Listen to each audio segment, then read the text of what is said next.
नमस्कार भाई लोग, कैसे हैं आप लोग। तो आज की इस वीडियो में मैं आपका फिर से बहुत स्वागत करता हूं आपके ही अपने चैनल टेक्निकल ट्रेडर में। तो देखिए, आज दो महत्वपूर्ण खबरें आई हैं। पहला तो जो ट्रेनें हैं वह चलने लगी हैं। बात तो सही है, ट्रेनें चल रही हैं, लेकिन किसके लिए चल रही है, क्यों चल रही हैं, इसका क्या इम्पैक्ट पड़ सकता है आईआरसीटीसी के शेयर पर। क्या यह पहले की तरह रॉकेट बन जाएगी या फिर इसमें फिर से एक बार लोअर सर्किट लगने लगेंगे। साथ ही जो दूसरी खबर आई थी वह है कि जो लॉकडाउन है वह 17 मई तक एक्सटेंड हो गई है। इसका भी क्या इम्पैक्ट पड़ेगा आईआरसीटीसी के शेयर पर, यह भी जानने की कोशिश करेंगे।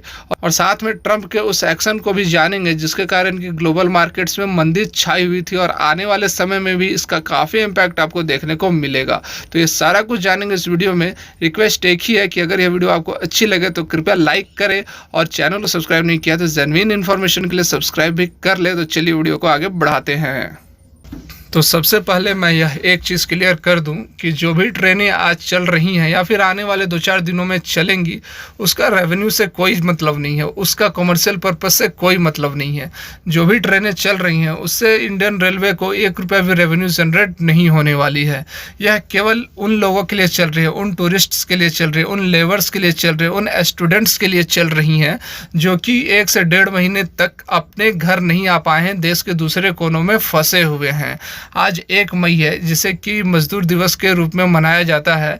इसके उपलक्ष्य में भारत सरकार ने 6 स्पेशल ट्रेन्स चलाई हैं उन मजदूरों के लिए जो अभी तक अपने घर नहीं आ पाए हैं, क्योंकि आज एक बार फिर जो है लॉकडाउन एक्सटेंड हो चुका है। 17 मई तक लॉकडाउन बढ़ गया है। तो जिसको देखते हुए भारत सरकार ने 6 स्पेशल ट्रेनें चलाई हैं। आप देख सकते हैं, the railways announced 6 Shramik special trains Lingampalli to Hatia, Nashik to Lucknow, Aluva to Bhubaneswar, Nashik to Bhopal, Jaipur to Patna and Kota to Hatia.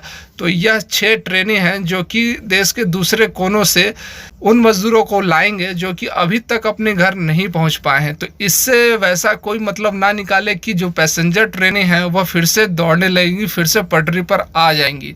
देखिए, देश में 10 मिलियन मतलब कि 1 करोड़ लेबर्स अभी भी हैं जो कि फंसे हुए अपने घर नहीं आ पाए हैं। उनका कोई भी इनकम नहीं हो रहा, उनके खाने के भी लाले पड़े हुए हैं।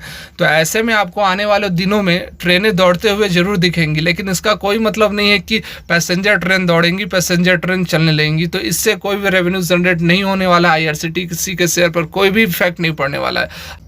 तो आप समझ गए होंगे कि इन ट्रेनों से आईआरसीटीसी के शेयर पर तो कोई इम्पैक्ट नहीं पड़ने वाला है, बल्कि हालत और भी ख़राब होने वाली है आईआरसीटीसी की, जो पहले से भी बदतर स्थिति होने वाली है। कैसे, आइए समझते हैं।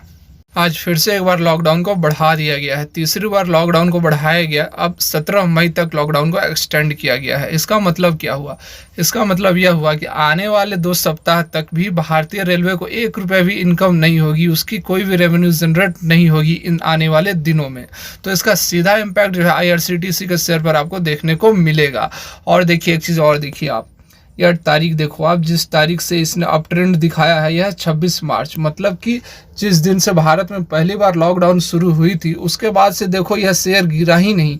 यह शेयर देखो लगातार ऊपर चढ़ते गया और अभी यह कंसोलिडेट कर रहा है।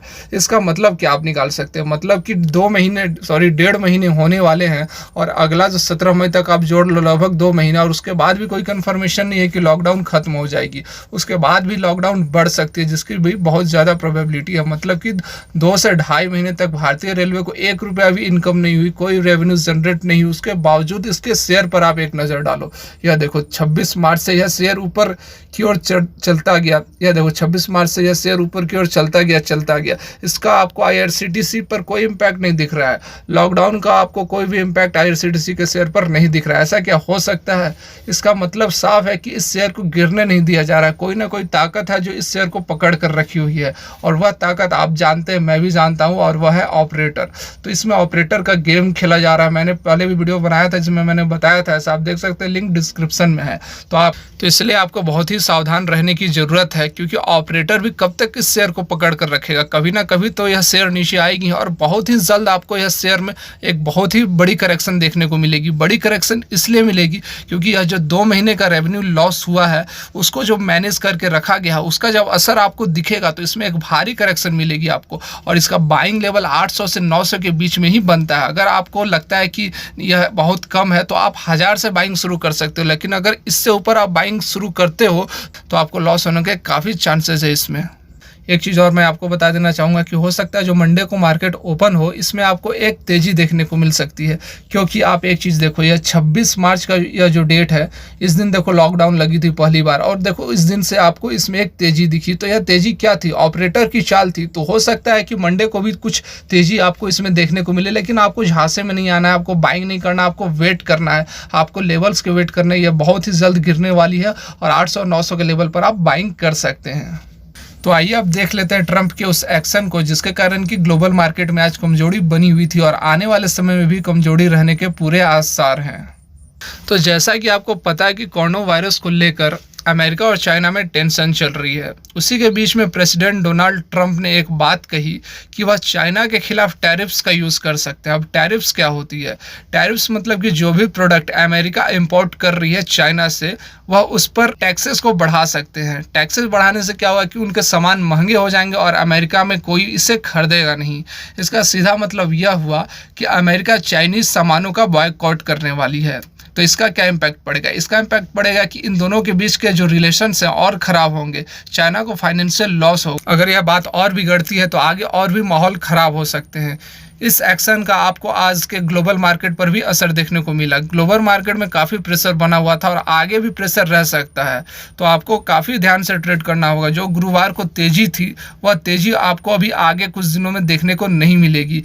तो आगे आपको करना क्या है? करना आपको यही है कि आपको कैश बचा कर रखना है, डिप्स पर बाइंग करते रहना है, क्योंकि मार्केट के सेंटिमेंट्स ख़राब होते जा रहे हैं और बहुत ज़्यादा प्रोबेबिलिटी है कि मंडे को जो मार्केट है गैप डाउन ओपनिंग होगी और 500 से 600 पॉइंट भी आपको गिरावट देखने को मिल सकती है। जैसा कि मैंने पहले भी वीडियो बनाकर बताया था कि गुरुवार को ही आप प्रॉफिट बुक कर ले। अगर कर लिया तो बहुत बढ़िया, नहीं किया तो आपको लॉस हो सकता है। तो यह थी आज की वीडियो। अगर वीडियो अच्छी लगी तो एक लाइक जरूर करें, चैनल को सब्सक्राइब करें। वीडियो देखने के लिए बहुत बहुत धन्यवाद। भगवान करे आपका दिन शुभ हो जाए। हिंद, वंदे मातरम।